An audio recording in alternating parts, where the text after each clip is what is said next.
both countries' governments do to help foster genuine, authentic cultural exchange in your field? I think for my field, it basically comes down to contact, in that you need to have, people need to be brought together, and the governments can often help that happen. But at that point, the governments have to step back and let things run their course. I mean, for example, my engagement with China began with the Peace Corps. So this was the United States government sending me to a small city in China and teaching. But once I was there, they basically left me alone. And I was, in the Chinese system, and I was teaching Chinese students. And then later I wrote about that place. And so it was important to have the initial government support, but it was also important to have the freedom to make my own conclusions about that experience and to lead my own life there. And actually, when I finished that experience and started writing my first book, Rivertown, about that, when it was about to be published, I heard that the Peace Corps, some people in the Peace Corps weren't happy that I'd written about it, and they were afraid that it might jeopardize their program. And my take on it at that time was, well, this is my experience, and I have the right to write about it, and I wasn't going to ask for permission. And so that's the thing that governments can't do, is they can't control the narrative. They can't create the narrative. We have this idea of control the narrative, and governments like to pretend they can do that.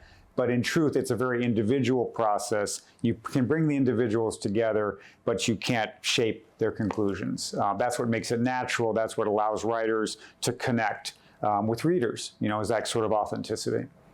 How can literature help improve cultural understanding between the United States and China?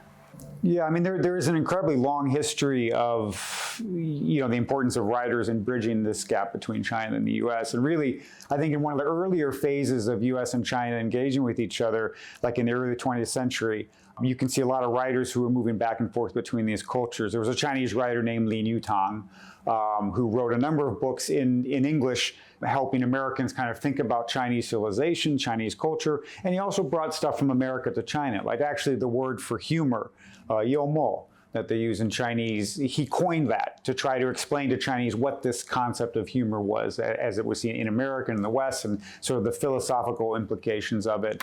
Another classic example is Pearl S. Buck, right? I mean, who wrote The Good Earth. And that book had an enormous impact on people in the United States seeing Chinese as individuals and seeing them as something other than sort of the other. And actually that book, probably most scholars think that it had an impact on the repeal of the Chinese Exclusion Act in 1943. So these books can have real impact. And I happened to be in China.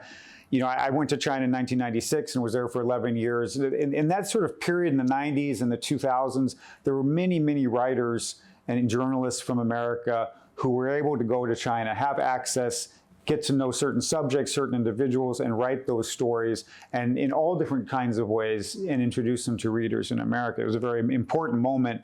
I do worry that now we're at a different phase. It's very hard, especially for Americans and for foreigners, to go to China and to have the kind of access, to have the kind of contact that helps you understand people's stories and introduce them, to other cultures. So, I hope that that's something that can change.